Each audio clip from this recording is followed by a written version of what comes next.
Okay, sure, the fan service was over the top, I'll admit it. But Ron Howard's 2018 character prequel, Solo: A Star Wars Story, was Star Wars at its core, and was damn entertaining all the way through. I considered doing season-long breakdowns of The Mandalorian and the other limited series storylines, and I haven't ruled it out yet.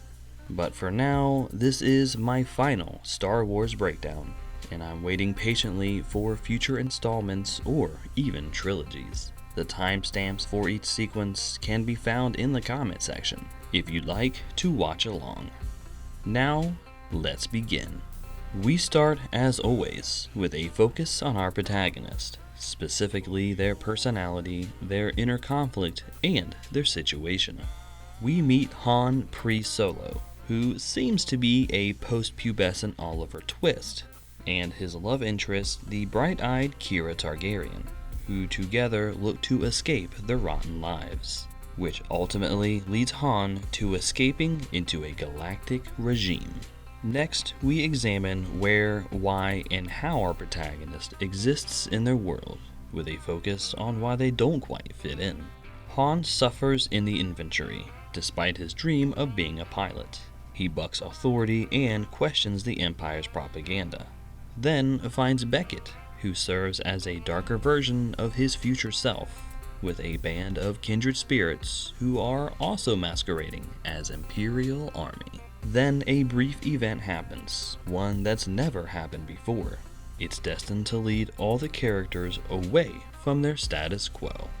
Han meets Chewbacca, and the legendary duo become almost immediately inseparable. Which leads us to examine the effect of that something new to the status quo, specifically what's different now and also what remains the same. Han schemes with his partner to escape his rotten situation, who managed to get off the planet by way of the Empire. We move along to the discovery that things are less than ideal, or else we explore how badly things are. Both scenarios are common. The train heist is riddled with complications, from Viper droids to Enfys Nest. Then Val voices her skepticism to Han and Chewie's abilities and character, while the whole crew touches on the wounds that keep them fighting. Next, our characters dedicate their effort to a specified goal, and this is always smaller in scope than what the third act will demand. The crew move forward with the train heist to steal coaxium and make a fortune, then fight to survive and repel a well-equipped enemy. Then we run through a brief checklist of the main story elements that we can expect during this journey. Squad goal action sequences, Han taking control and being iconic, and the loss of love to real-world situations.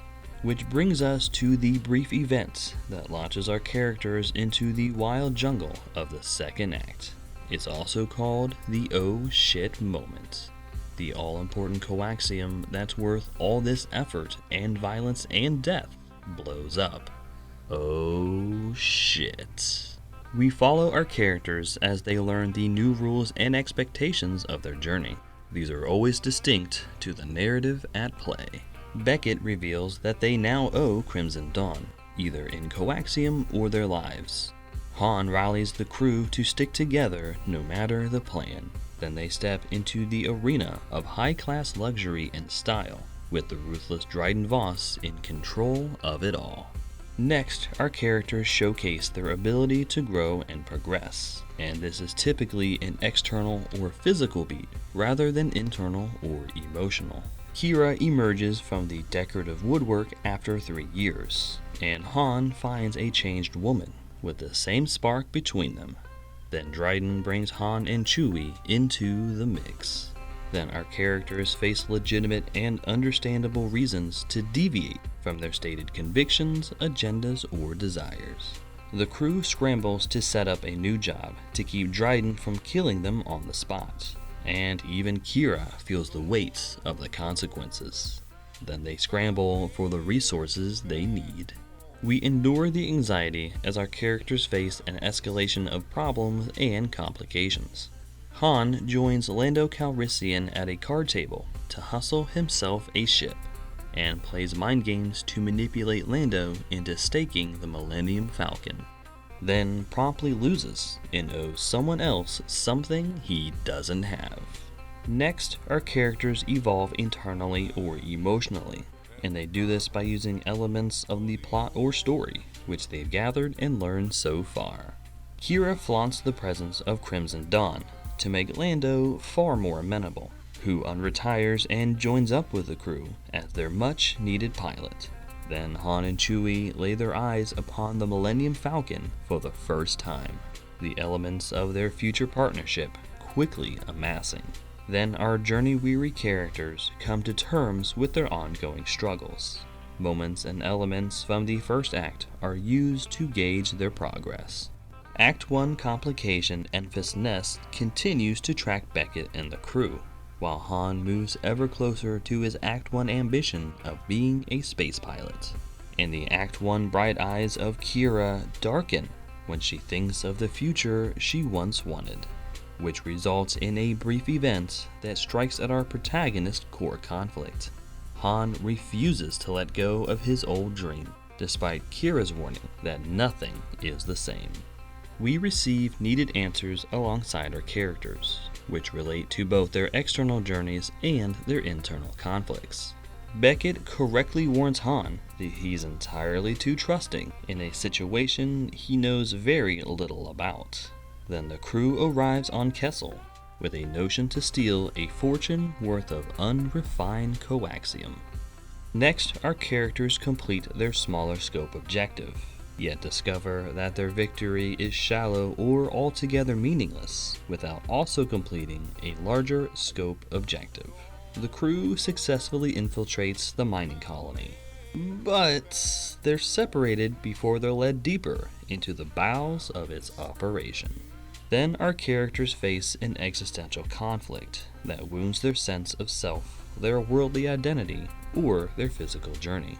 L3's distraction causes mass anarchy, which makes it a little harder to navigate the mines, and the crew further separates for their own reasons. But Han discovers it's nearly impossible to accomplish his task without some Wookiee oomph. Then Chewie returns to the mission and saves Han's life. We celebrate with our protagonist in light of an undeniable win, which is always related to the rebirth in some way. Under the cover of mass hysteria, the crew gets the coaxium to the surface.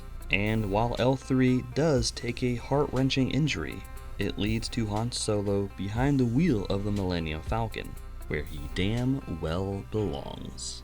Next, our characters suffer a grand loss, and this is always connected to their newfound inability to quit their journey. The coaxium is already warming up, but the crew runs afoul of an Imperial blockade and leave the safety of the channel for added dramatic tension.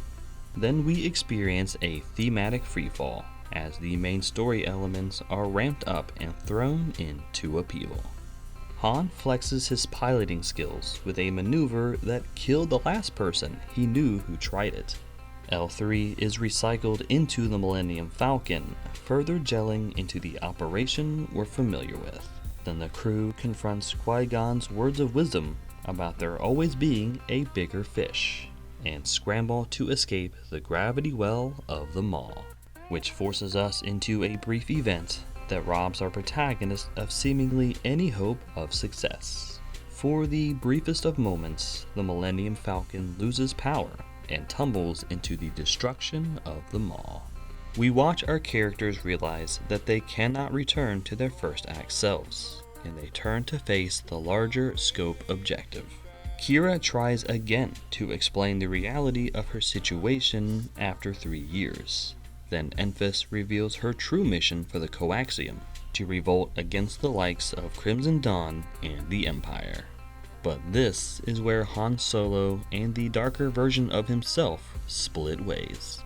Next, our characters use the major swings of the story and their personal journeys to move towards the climax.